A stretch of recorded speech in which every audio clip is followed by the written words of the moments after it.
kubanga eriko ebitabo bya Valentine ebikulu. Byetugenda okwogerako si bingi nnyo, tugenda kubanga twogera ku nteekateeka nga bwe ziri nga bwe bigenda okutambula olunaku oluyinza, tujja kubanga tukomekkereza n'okufunayo ku bibuuzo tumanye kiki kye mwandyagadde kubanga mumanyi.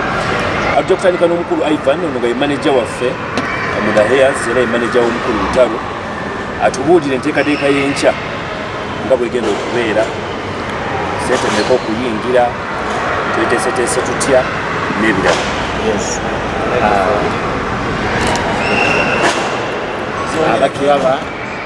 abatulaba n'abatuwuliriza ndi musanyufu nnyo nga gyenkomeza okubeera nga mutulaba era nga mutuwuliriza.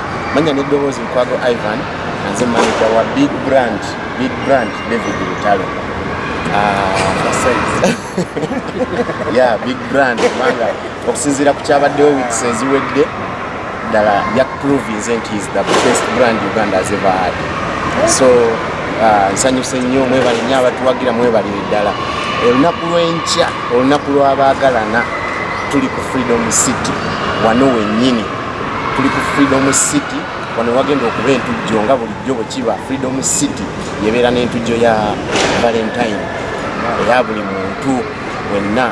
Tekiri nti oba oli VIP, oba oli muntu ki, oba oli muntu ki.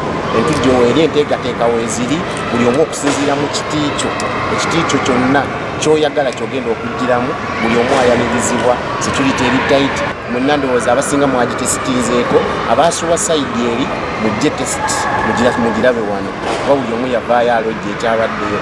Omuyimbi ali mu sheepu nnungi, yawumuddemu ekimala, agenda sakata omuziki olunaku lw'enkya ate nga yegattiddwako Queen herself, Queen Shiba. Mwenna mwanirizibwa, emiryango gigenda kuggulwa okuva ku ssaawa 4 ng'emiryango giggule kuba poliisi byatwashuwalinze nti buli kimu kiri okke. So buli omu ayanirizibwa okujja wano Endongo kiriya, abayimbi kiriya, buli kimu kiri okke, mwanirizibwa mu Freedom City. Bannange mwenna bafanzi gye muli, enkya ku lunaku lw'abaagalana oyagala naye size mwagalwawo olunaku lw'abaagalana enkya Endongo, nze kyesingako okuteekako essira digita Endongo.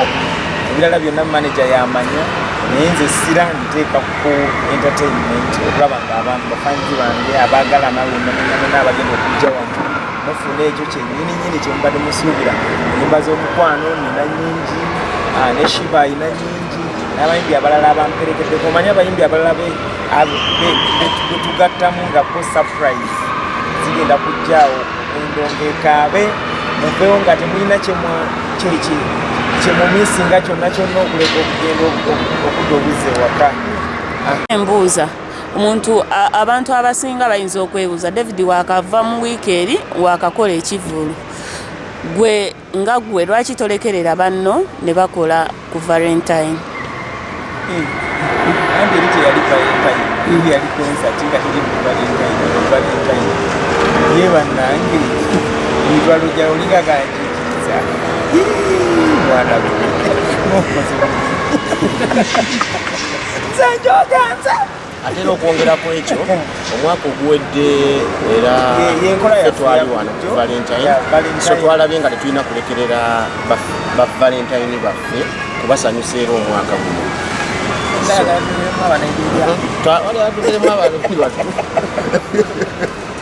Naye nga kyo bwe kiri nti wano twabadde olwedde tulina kye twasetinga nti buli Valentine tujja tucelebratinga n'abaagalana. Jebaleko tukulabe wano wa David Lutalo, kyetusuubire ki? Olunaku lw'enkya, olunaku lw'abaagalana, tugenda kubeera ne Freedom City ne David Lutalo ne Shiba, nange ngenda kubeerawo. Amannya abalabi ba ABS tebagategedde? Amannya n'eddoboozi nze Ruth Miles Ngendo. Okuyimba otandise guno omwaka oba? Natandika last year but 1. Kati obadde oyimbira mu Iggo Bisechinomu lwakuba ndi under management bagiyita G Visions Media. Manager we yani? It's a company. It's a company.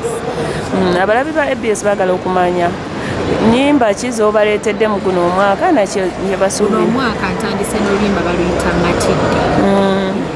Bawemu akapeera. Luyimba lw'amaanyi zibulizo manyi nakula nalaba dda ngera manyi nakuba sikyakuwamana yake kakayimba bakanoonyeeko ku YouTube. Social media handles zange zonna nkozesa Ruth Miles ngendo. Kale munange tweyanzizza okwagala ABS. Neyanzizza era n'abalabi ba ABS mwenna mbaagala nnyo.